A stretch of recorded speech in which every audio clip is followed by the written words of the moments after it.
When you mess up playing bass alone in your bedroom, whatever. But when other musicians give you that what the fuck stare, that's not just embarrassing, that's the kind of pressure that turns bedroom players into real bassists.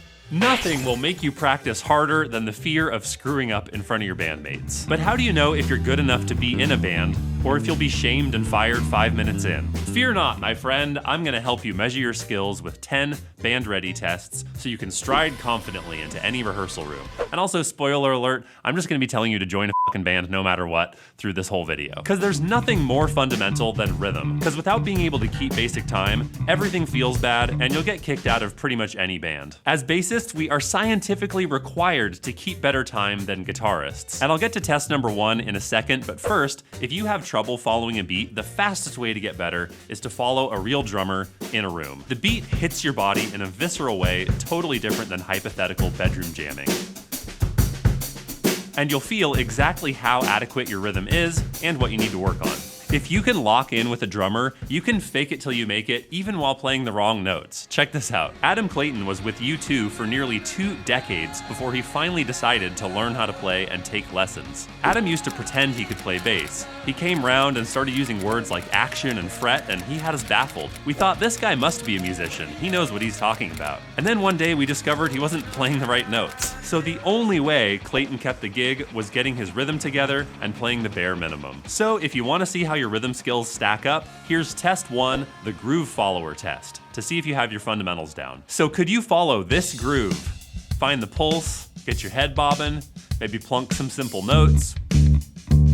If you could do this with me right now, you are solidly good enough to not suck in a band. And if you can't, just join a fucking band anyway and you'll get better. But even if you can follow a beat, you might still be insecure about if you can keep time on your own. If you can't, you could be secretly dragging the band down, making the drummer do all the heavy lifting. That said, Peter Hook of Joy Division and New Order literally didn't even know what a bass was when he started his first band. He and Bernard Sumner just got super hyped after seeing the Sex Pistols live and started a band right after. When I went to the shop the next day, I had no idea what a bass guitar was. They could have sold me anything. I suppose in actual fact, I haven't done too bad from that start. So you could practice at home with a metronome forever, just wondering if you're good enough, or you can get better at playing with a drummer by playing with a drummer and join a f***ing band. And if you're insecure about your rhythm, ask your bandmate. Ben, is my rhythm okay? It's fine. But here's an easy at-home way to quickly build trust in your internal rhythm. With test number 2, the timekeeper test. Pull up any song you like and start playing or even just clapping along. Then continue following the groove as you mute the song for a few seconds. You'll know how well you kept time when you unmute the track and see if you're still synced up. If you're playing along with both hands, you might need a friend, a foot, or some sort of Rube Goldberg machine to hit a mute button for you. Once you nail a few seconds, you can mute for longer and try to find your edge. This way you know that you can feel the groove consistently, even without prompting from a metronome or drummer. But you won't be able to execute your killer rhythm if you don't have your instrument set up correctly. And that leads us to test number 3, the expert positioning test. Which way should you hold the bass? Good job. The next test, number 4, might sound similarly stupidly simple, but it's actually the best way to know if you have the technical skills required to play non-embarrassingly in any given band. You just need to put yourself through the aptly named Can You Play the Songs test. Get a list of songs the band plays, see if you can play them all the way through successfully. That's it, that's the whole test. This might seem overly simple, but being able to play the songs guarantees you have the speed and dexterity needed for the notes, the endurance to get through multiple songs, and if you're not sure if you need to be able to slap, or pick, or play super fast, the songs answer your question. But should you really wait to join a band until you can play all the songs? Here's Paul Simonon of The Clash. I couldn't play an instrument, so Mick taught me the rudiments. And from then on, I used a bit of my own ideas, which was to get these stickers and write the notes and stick them on my bass so I could see where to put my fingers. So if it worked for The Clash, it'll probably work for you. Just pick some easy stuff you can play, jam it with someone informally, and you'll have way more fun and learn faster than killing yourself in the shed. But if you don't know your note names at all, it'll be more work to learn and remember the songs. And if you can only communicate with fret numbers, it's a little embarrassing. Okay, so how do you play that riff? Yeah, it's easy. It's E, B, G, E, B, C, E. Is that like 0, 3, 5?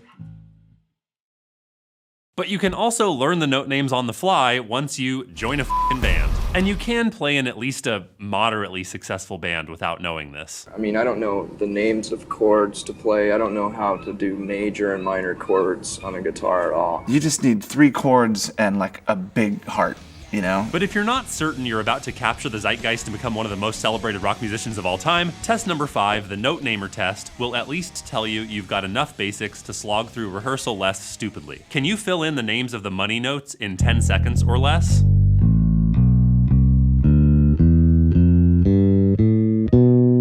Dude, you should really learn your note names. Have you considered taking the Beginner to Badass course over at bassbuzz.com with thousands of 5-star reviews?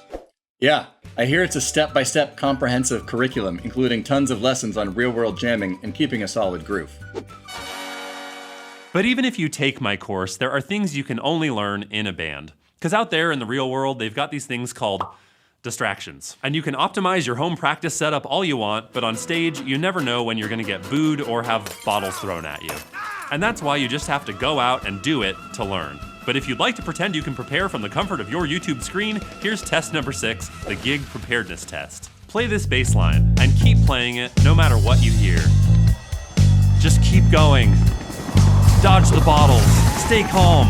Don't stop. We're getting paid to play till 1. So yeah, just go play with people. But before you go, you should know your gear, at least a little bit. Hey dude, could you turn down your treble? Yeah, what knob is that? Avoid this situation with test number 7, the Gear Master test. Can you name all 10 basic parts of the bass in 10 seconds or less?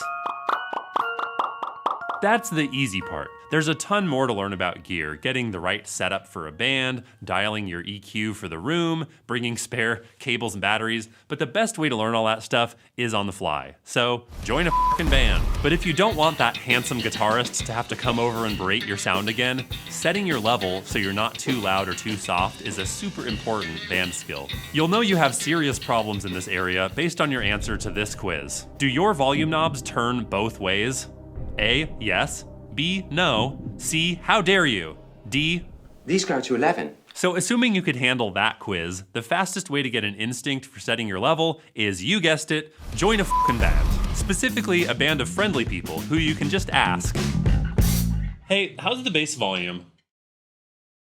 So friendly. But if you want a shortcut developing your volume instinct, test number 8, bass sensitivity training, will get you there in a completely non-silly way. I'm gonna play you 2 versions of a track. You tell me which one has a bad bass level. Here's version A.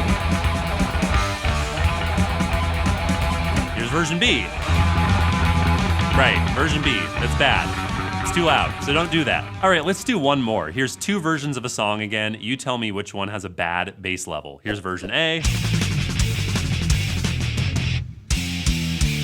Here's version B. Right, version B, it's bad. You can't hear the bass. If they can't hear you, you don't really need to be there, right?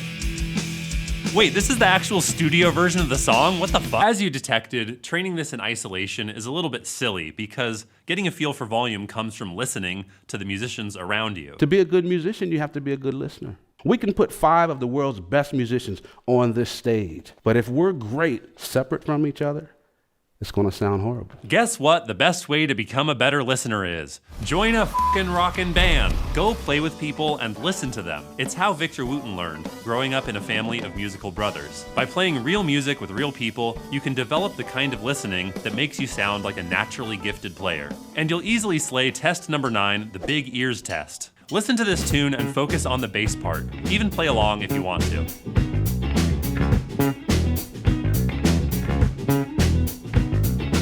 By the way, this is a real song from the real band we play in together. There's a link in the description. All right, here's the test. Can you hum what the guitar was doing? Do you know what the kick drum pattern was? I fooled you a little bit by telling you to focus on the bass, but this is what we do as musicians without practice. Put all the attention on our own part, and we lose the groove and miss out on what our bandmates are playing. Which is why it's so important to build your listening skills ASAP and join a band. And even if you couldn't nail some of the previous tests, you are absolutely qualified to join one if you can pass the final test number 10, the brain function test. Which one's a bass and which one's a guitar?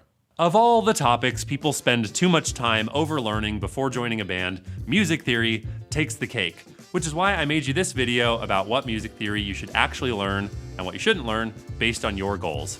So click on this and keep going down the YouTube rabbit hole and then forget that I got you all hyped about joining a band.